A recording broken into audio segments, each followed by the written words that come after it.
মধুতে বেশ কিছুদিন দেখা নেই ঠাম্মির। অসুস্থ লিলি চক্রবর্তী।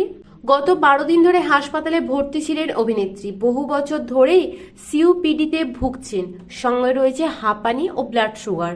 তবে হাসপাতাল থেকে ছাড়া পেয়ে গিয়েছেন তিনি।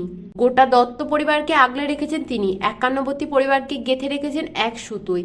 পর্ণা তার চোখের মণি। তিনি মুশকিল আসানও বটে।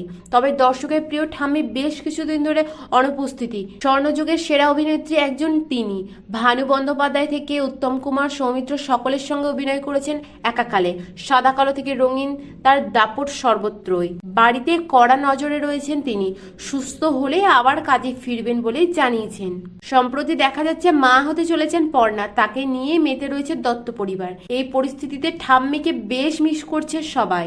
আপনাদের মধ্যে কার কার পছন্দ এই ঠাম্মিকে সেটা অবশ্যই কমেন্টে জানাবেন। আর আমার ভিডিওটি ভালো লাগলে অবশ্যই একটি লাইক করবেন।